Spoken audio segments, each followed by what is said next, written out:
Yo guys, Crescent here. Welcome to my Dottie build video. This is gonna be a stamina Warden build.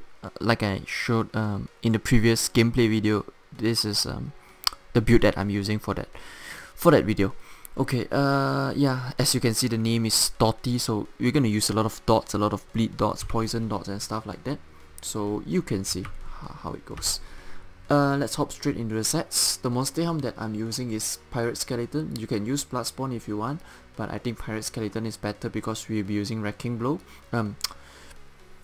Not Wrecking Blow, what the hell is that skill called? Dizzying Swing, sorry. We are using Dizzying Swing, so Pirate Skeleton is good for you to, because it supplies a lot of resistance and a lot of damage reduction, so I think Pirate Skeleton is the best in stock. Optional monster helms, Troll King if you have health recovery passive for your race, or Bloodspawn. These two are okay, but Pirate Skeleton for me. One heavy, one medium on the shoulder. You can use Tri-Stat Enchantment or maximum stamina glyph. Both could work. On the shoulder, I should definitely change this to maximum stamina, but yeah, I took this monster helm from my Templar, that's why it has a Tri-Stat glyph and maximum stamina glyph, maximum magical glyph. But you want to use stamina, and you don't want reinforced trait, you want impenetrable trait.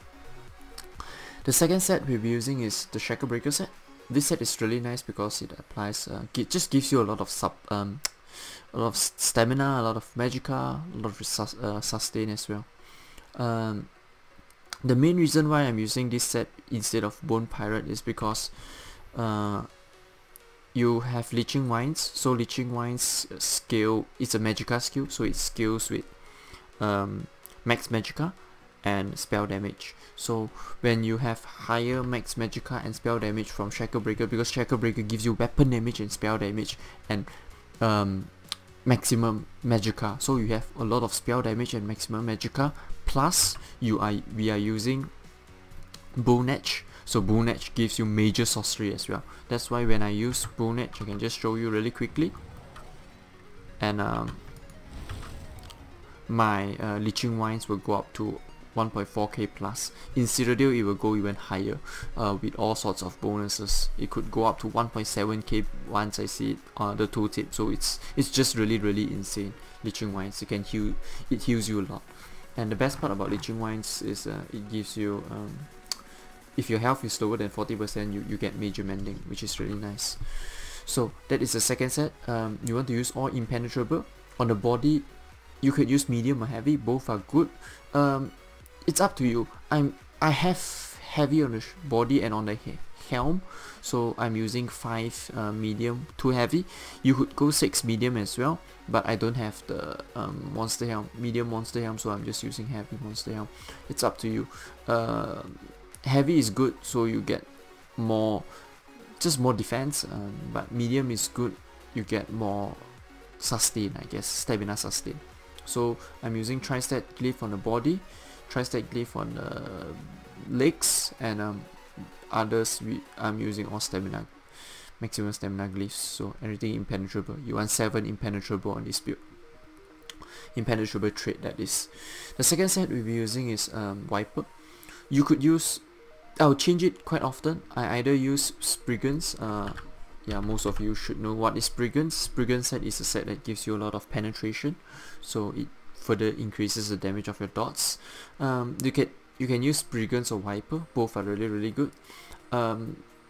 What I'll be using is on a jewelry, I'll be using 1 cost reduction, 1 weapon damage, and 1 stamina recovery, all with robust trait. And on the two-hand, you can use axe or you can use sword. Both are really good. Sword has more burst, axe has more damage over time because of the bleed.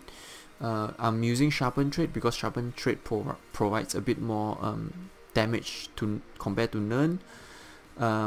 Obviously you get less healing on your front bar, but that's a small issue because we have so much healing on this build. I'll show you later on when I show you the skills. And I'm using Oblivion damage because sometimes I play in non-CP, so Oblivion damage is definitely better in non-CP, but in CP I think disease damage is the best because there's a chance you can apply major defile, which is really powerful. On the back bar, we'll be using Master X. So when you use your twin slash skill, rending slash, you apply a really huge bleed on really huge dot on your enemy. So preferably you want to use 2x. But if you don't have X, you can definitely use sword, or you could use daggers. These two are the better one. Don't use Mao. Mao is not that good in my opinion. So like usual, you want to use on the main bar, main hand you want to use Nernhorn, and on the off hand you want to use either sharpen or precise. And we'll be using our 2x dot poison only on the back bar. So this is the setup that I'll be running in CP campaign. So I just want to repeat myself really quickly. Either Wiper on Spriggans on the front bar, back bar Master X, and body Shackle Breaker, and helm shoulder Pirate Skeleton. The second setup is the full dot setup. This setup is a bit more powerful in non-CP. So the difference is we'll be using the same Pirate Skeleton on the head and shoulder, and we'll be using 5-piece Viper on the body. So and we'll be using Master X on the back bar, that is obvious, and on the we'll be using 3-piece Agility and 1-piece Maelstrom Better X. So we will receive 1 dot from Twin Slash, another 2 more dots, so 3 dots from the poison. So we have 3 dots, and the 4th dot is the bleed on a Dovil X. The 5th dot will be another bleed on your Maelstrom Better X. Not a lot of people know this, but you can apply 2 different bleeds if you're using 2 different weapons. So you can apply a bleed, and from your 2-hand, and your Dovil you apply another bleed. So that they won't they can stack on each other, so you can apply 2 bleeds. So there's 5 dots already, and your Viper is your 6th dot, so you can apply 6 dot. You can apply with 1 skill. You can apply bleed, you can apply twin slash, you can apply 2 times poison, you can apply Viper, which is insane. I'll just show you really quickly. Heavy attack, I applied 4 dots, 5 dots if you look at yeah, now bleed, I apply 4 dots, but my poison didn't proc. So yeah, it's just insane. You can apply so many dots with just 1 heavy attack into skill. Okay, now yeah, the main difference of this one is it's more or less the same. You want to use 1 heavy on the helm, others all medium, because Viper is only on medium. So the shoulders you want to use medium as well. So this is a 6 medium 1 heavy build. And on the jewelry, the small difference I made is I need more sustain, so I'm using 2 stamina recovery and 1 stamina cost reduction. And on the 2-hand Better Axe, I'm using disease damage with sharpen. It's the same thing. So yeah, you can see you can apply many dots like that, and yeah, you want to use, I've totally forgot to mention, you need to use gap close, because to apply the dot, the different dot. So with this gap close you can apply 2 dots instantly, 3 dots actually with bleed, and on this skill you can apply many dots as well, 4 dots. Yeah, so insane. 1 skill you can apply so many dots to enemy. Okay, now I want to show you the stat sheet really quickly. I will just go to the Shackle Breaker set, because that's the set I run in CP campaign. This set, the 5-piece Viper on the body, this setup I will use only in non-CP. In CP campaign this setup is not that good, because in CP campaign dots are not as powerful compared to in non-CP campaign. So yeah, let me just wear this. Okay, so I'll show you the tooltip really quickly, and the stat sheet. Let me just buff up. I think that's all the buff. I forgot Bone Edge, so you can see the spell damage obtained. Yeah. So this I totally forgot. Need to use a crit potion, so you can see the damage, the crit. Yeah, so it's about 2k stamina recovery, Magicka recovery, health recovery is decent. Your maximum Magicka should be around only 13k because I have too many Tri-Stat Glyphs and even one piece max Magicka, so it's a bit too much. Like, okay, so if you're using 2 Magicka skills on a medium armor stamina warden, you only need 10k max Magicka. If you're using 3 skills, you need about 12k, 13k would be sufficient. We have a decent amount of max stamina.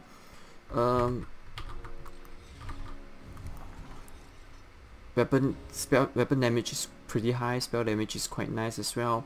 Got 43% weapon critical. Penetration is about 8k plus because of our skill, Subterranean Assault, and crit resistance is really high, 2.4k. It could go up to 2.6k if I change this piece to impenetrable, which I'm gonna do soon. Because reinforce is just so shitty. Okay, now to the potions, poisons. Potions I'm using, the food buff I'm using is the Atrium Takeaway Broth. You can buy this, or you can farm the unit Somerset, and you can farm it the recipe by fishing in this place called Atrium. So you can just go to the site and just farm it. You need about 2 to 3 hours to get it. Up to you, or you can just buy it. It costs a bit more, like I think 3-4k each. I'm not sure, maybe 5k or so. Yeah, the price is just really random. Yeah, but it's a bit pricey, but it's really good. It's better than Dubious. I'm using for the potions, I'm using the immune to knockback, speed and stamina, or I'm using the immune to knockback, crit and stamina. These two the potions that I'm using. Detection potion is really good as well. Detection with crit, this is the stamina version of detection potion. Invincible potion is good when you are getting zerked down, so this is really good. Get to the line of sight, just pop this potion, run away. Now what else? I'm using the Warrior Mundus Stone. You can use Serpent if you want. If you are having trouble with sustain, Serpent is good. These two are only Mundus Stone I can recommend you to use. You don't need to be a vampire. I have a vampire stage 2. Usually I change it to stage 1. Stage 2 is okay as well, but you take a lot of damage from flame, so which is not that cool, and you get damage from Dawnbreaker as well, which is not that cool. So if you can, drop vampire, don't use vampire. But I sometimes want to switch back to Magicka Warden, so I just keep my vampire. But if you have vampire, just make sure it's either stage 1 or stage 2. Now to the skills. Yeah, the skills are really interesting, because if you are using the non-CP setup, you need to run gap close. I'll just show you what skills you need to have. You need your reverse slice, your execute, your dizzying swing, your bread and butter DPS skill. Bull Netch is a must-have as well. Subterranean Assault is a must-have as well, so you combo this with either with your Dawnbreaker or with your dizzying swing. Forward momentum is a must-have as well, so you can remove snare and gives a decent amount of healing. Dawnbreaker is obviously ultimate on the front bar.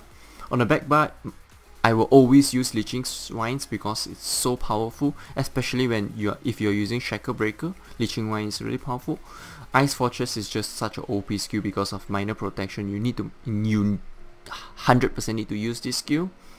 This is your flex spot, Bird of Prey. You can use different skills like Shimmering Shield is good. You can use Green Lotus is good as well.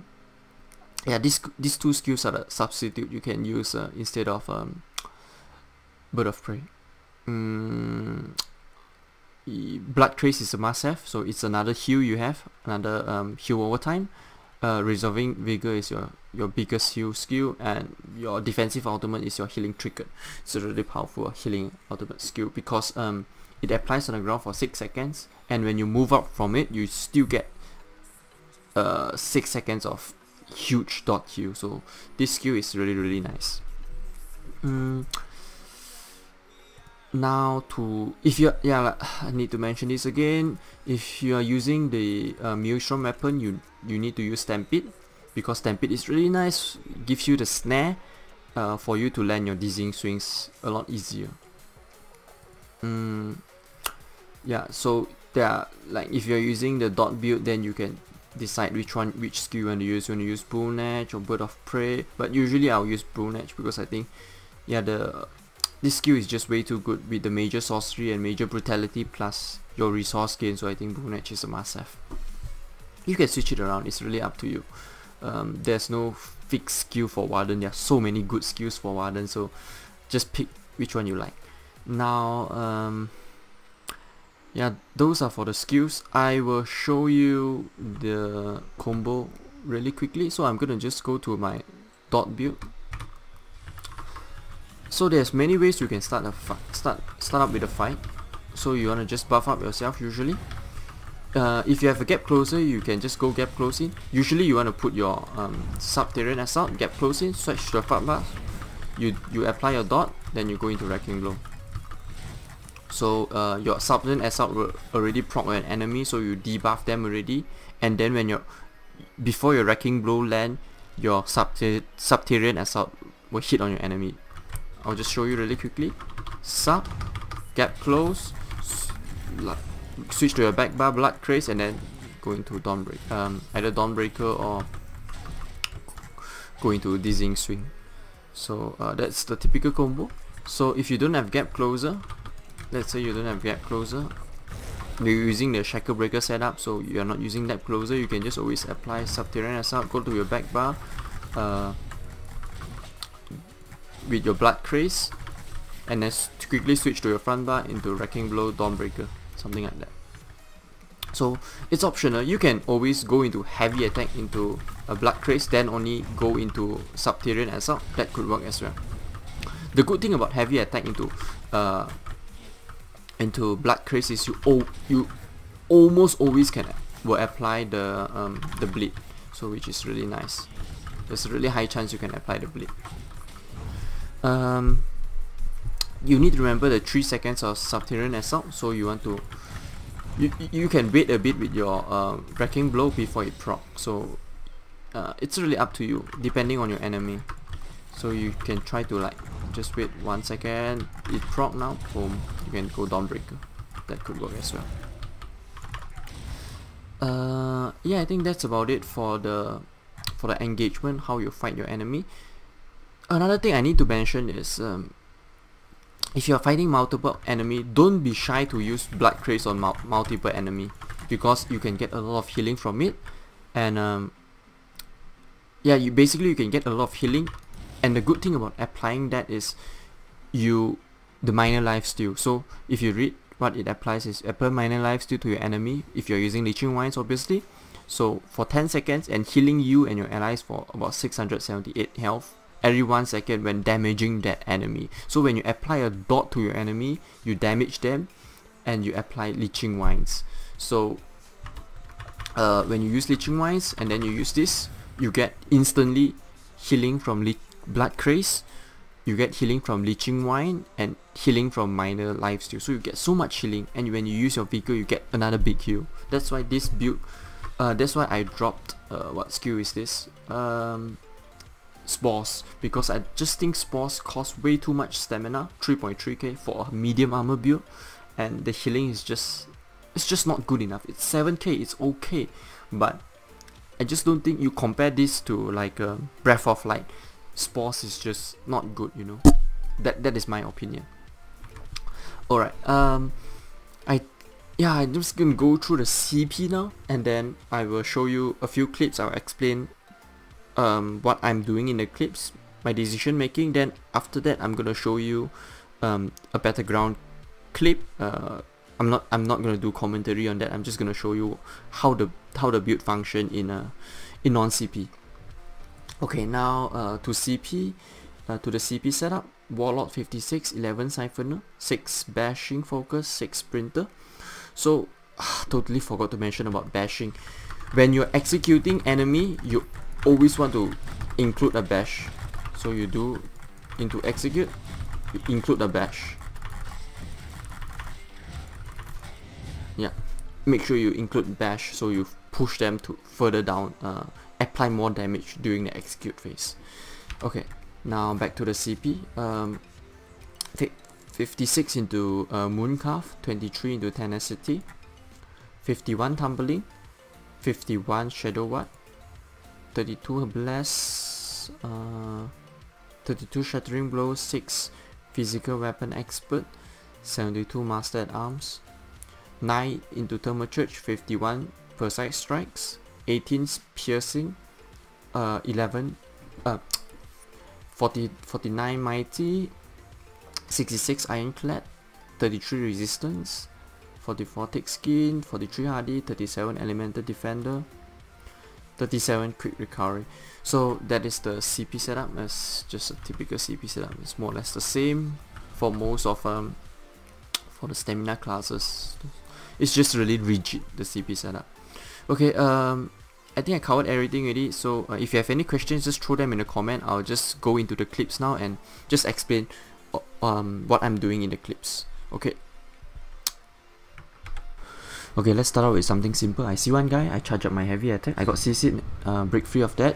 Rending slash and animation cancel weapon swap into Subterranean assault, wrecking blow. And then he got the healing set, so I changed my target to this sniper. I bash him.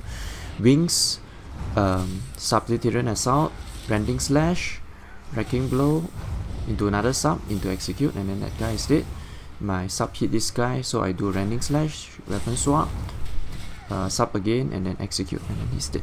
So just a really simple combo. Just get used to the rotation. Okay, so in this clip I'll be fighting multiple opponents. You will see later. So Subterranean assault. Okay, I got a few guys on me now. I'm just vigoring, using all my defensive skill on back bar, do dodge roll, do wings. Now I want to try to turn. Nope, they're still on me. I can't turn, so I use my healing ulti, try to turn now, rending slash, sub. There's still too many, so I try to do a wrecking blow, but no chance. I'm gonna die if I stay there too long, so I'm just gonna make some distance away from those guys. Yeah, just keep moving away from them now, just rotating my defensive skill on the back bar, vigor, wings, dodge roll. Got a potion ready. Okay, use the potion. Now getting to this side here, so I can separate them again. Use the wings, do a heavy attack into rending slash, Subterranean assault, try to charge up my wrecking blow, break free of the CC, wrecking blow into execute, that guy is dead. Vigor up, there's archer on top, do dodge roll, dodge some of the skills, rending slash down, wings in the rending slash, drop down there, straight, give him a dawnbreaker into execute, that guy is dead. So there are 2 more left. Not sure where they are. One guy is running away, so I'm just gonna quickly chase him. But this guy is actually really almost unkillable. It's gonna take a long time to kill him because he has 62k HP. So I do my rending slash into Subterranean assault, into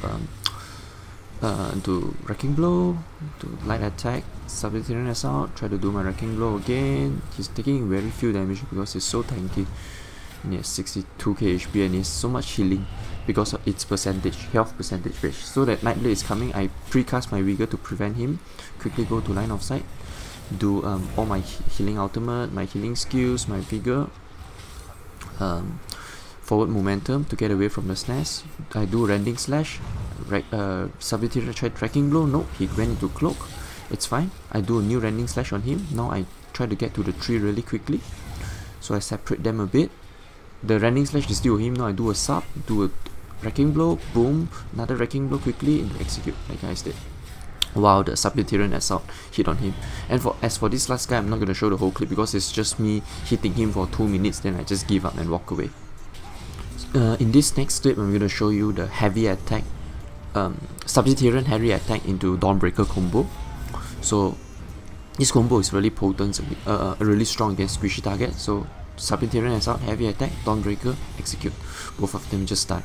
The main reason why this combo is so powerful is because when you do a heavy attack on your 2N bar, you charge up the damage of your Dawnbreaker by 15%. So your Dawnbreaker is going to hit really hard. I think 10% or 15%, I'm not sure, from the 2N passive. Okay, I'm going to show the combo on the next clip again. Same thing in this clip. Subterranean assault, charge up heavy attack, straight into Dawnbreaker, and then boom, that guy just died. So yeah, it's really straightforward. Always make sure you can use. You can always make sure you can use this combo to kill off people. Okay, now to the last clip. I'm not gonna commentate on this. I'm just gonna show you how this build function in non-CP battlegrounds. The main reason why I picked this clip is because everybody in this clip is max CP, and there's a lot of sorcerers in this deathmatch battleground. So I'm gonna get a lot of my kills still, and a lot of them are using meta sets. So it's gonna be quite fun. And yeah, hope you enjoy this video, and make sure to throw this video a like. Subscribe if you want to, and I'll see you guys in Citadel. Okay, bye bye.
To eternity, I give you all my heart. We are meant to be, it's clear to see. My love is bigger than I thought. I got everything I want when I hold you with my arms. Now this don't matter, my love and my pleasure, the key to my treasure. Whatever's the weather, day up and now with you till I die. How many times